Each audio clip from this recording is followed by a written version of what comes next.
There's a feeling I get when I look to the west. My spirit is crying for NES Works Gaiden episode 49. この時心の中でわびるがごとくつぶやいてほしいのです。後でね。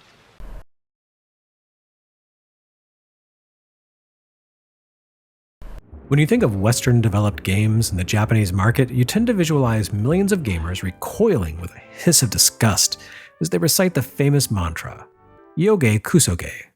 Western games are crap. But it wasn't always like this, and the early days of the Famicom in particular saw a fairly prodigious selection of games with overseas origins, including an impressive streak here in December 1988. However, before we get to the import stuff, there's still the matter of Lunar Ball to see to. Like the Western-designed games that thrived on Japanese consoles in the mid-1980s, Lunar Ball had its origins on personal computers. It's just that the computers in question were Japan-based. Of course, we've already seen Lunar Ball on this channel. It made its way to NES 2 years later under the name Lunar Pool, and 1986 would see it ship on SG-1000 as Champion Billiards. Its origins, however, reside with the MSX and PC-8801 home computers, where Lunar Ball had debuted in June 1985 under the same name used here. Despite sharing a common title, however, developer Compile reworked the Famicom rendition of the game quite significantly from its PC incarnations. Lunar Ball for Famicom plays identically to Lunar Pool for NES. Outside of Nintendo consoles, Lunar Ball featured 32 tables of wildly varying shape and structure, all of which had to be tackled in a linear fashion. It turned billiards into a sort of high-stress rendition of miniature golf, with complex table geometry, active hazards, and variable table physics. Lunar Ball on Famicom and NES feel almost like a sequel rather than a simple adaptation. This version retains the general concept of pool as pan-galactic putt-putt. At the same time, it nearly doubles the number of tables to a whopping 60, while giving players the freedom to play any one of those tables at any time from the title screen. On top of that, it doubles down on the variable friction concept as well, allowing players to adjust table resistance for any table from the outset. Nintendo reputedly demanded that developers and publishers make unique versions of multi-platform games for NES and Famicom during the system's heyday, resulting in unique iterations of games like RYGAR and Bionic Commando. But I have no idea if that requirement existed at this point, or if Compile's NES programming team was just feeling their oats. The ability to adjust table friction at will probably necessitates this philosophical change, as the more extreme settings render most layouts unwinnable. Too much resistance and your ball will only move a few pixels at a time. Too little, and you can easily release a shot at an angle that'll cause it to become caught in an infinite loop and effectively soft-lock your game. And that's okay. It's kind of neat to see a game from this period of the Famicom timeline eschew the high-score mentality and give players the option to compete for points, and also just to fart around and see everything from the outside. No passwords, no secret codes, no skill gate unlockables, just a jump in and goof around kind of game. Don't worry though, this kind of amnesty wouldn't last long on Famicom. Once upon a time, there was a fella by the name of Jordan Mechner who had a singular vision. Video games should be silent movies that you can play. This vision would make him spectacularly successful when he applied it to 1989's groundbreaking Prince of Persia. But before his trip to the Middle East of yore, he got in some practice here, in Japan, with Karateka. You have, of course, seen Karateka already on this channel. The game never quite hit the heights of success that Prince of Persia would, but honestly, that's really a product of the times. When Karateka made its 1984 debut on personal computers were a whole lot less commonplace than they would be 5 years later. By the standards of its era, it counts as a hands-down hit. No questions asked. Not only that, but Karateka was the rare game that fared equally well in Japan and the West, as demonstrated by the fact that it showed up on both the Game Boy, courtesy of Bandai, and the Atari 7800, courtesy of Atari. Would you be surprised to learn that the game came into the world courtesy of Broderbund? No Western publisher in the mid-1980s seemed to navigate the divide between the two halves of the planet like Broderbund. The company released hit after hit for American and European personal computers like the Apple II and Commodore 64, and those hits in turn made their way to Japanese computers and consoles, and fared equally well there, if not better. I suspect the frequency with which Broderbund's releases made their way to overseas consoles was due in part to the tremendous success R.P.M and Hudson had had with Lode Runner, and in part to the fact that Broderbund seemed to get savvy to the burgeoning Japanese games market long before competing Western publishers did.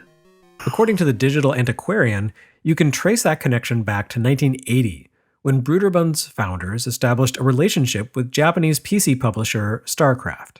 No, not that StarCraft. At the West Coast Computer Fair trade event. StarCraft eventually established itself as a venture centered around localizing Western games for the Japanese computer market. And Digital Antiquarian frames them as a sort of competitor or rival to ASCII around the time of the formative Omotesando Adventures debut. In the beginning, however, it seems that StarCraft hoped to sell its creations in the US and looked to the fledgling Broderbund as a partner. This international connection gave Broderbund its first real break in the form of several Japan to US conversions, and it ultimately shaped the company's future. The publisher's interest in licensing its American creations into Japan therefore came naturally. Broderbund's hits appeared on platforms as varied as the Sharp X1, the MSX, Sega's SG-1000, and the Famicom. Many of those early computer conversions appeared in Japan courtesy of a company called SoftPro, which had a fairly fertile existence as a PC publisher in the early to mid-1980s, then switched over to Famicom Disk System a few years later, and vanished from the face of the earth before the decade was out.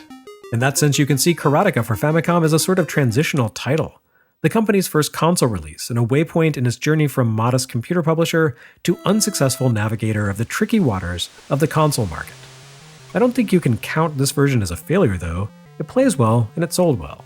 The fact that SoftPro appears to have gone under after making the transition to disk system makes them emblematic of the Japanese games market of the 1980s. Japan never had a single devastating shock akin to the American Atari crash, but those waters proved turbulent all the same. Japan's PC and console market prior to the Famicom comprised a tiny space in which publishers could carve a modest niche for themselves. The popular explosion of the Famicom in late 1984 and early 85 caused companies who managed to get aboard that bandwagon to sell 500,000, 1 million, even 2 million copies with a single release, numbers previously unimaginable. But the boom begat a gold rush, and suddenly any company with the budget to pay some external studio to crank out a quick release, quality be damned, leapt aboard the Famicom platform with big dreams of having unlocked some infinite money cheat. An influx of games with wildly variable quality? Sounds familiar. Nintendo managed to stave off another Atari shock, in part by enacting tighter licensing restrictions for third parties and launching the Famicom Disk System.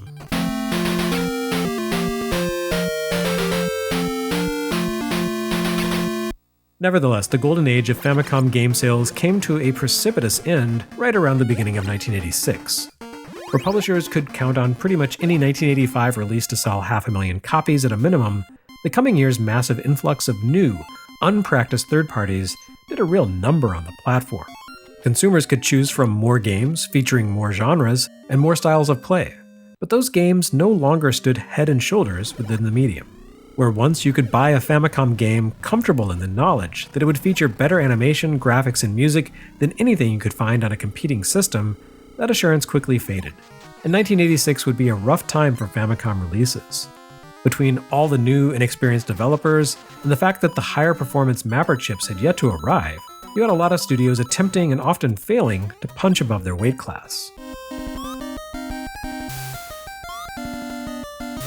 Not that this really has anything to do with Karateka, which does a great job of converting Mechner's PC hit into console form. Certainly SoftPro's take plays and moves a lot more smoothly than the Game Boy or Atari 7800 renditions of the game that would show up down the road. This might also be the least punishing version of the game ever put to Silicon. It's still tough, of course, and that damned Falcon exists to ruin your playthrough, but the controls feel responsive enough to make for a relatively breezy play.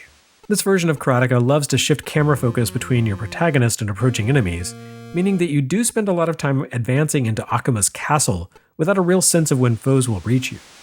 You get the feeling you're meant to memorize the timing of this game for optimal performance, dashing ahead for exactly a certain number of seconds before switching from a neutral stance to combat footing to avoid taking a game-ending sucker punch. But as this is a compact action game for a mid-1980s game console, that sort of thing seems a little unavoidable. Overall, it's a convincing interpretation of Karateka and probably goes a long way toward explaining the fact that the game seems to have remained a viable property in Japan for a lot longer than it did in the US. As for SoftPro, they'd eventually succumb to the morass of Famicom Disk System disasters, along with so many other would-be Namcots. But, to their credit, at least they got off to a good start.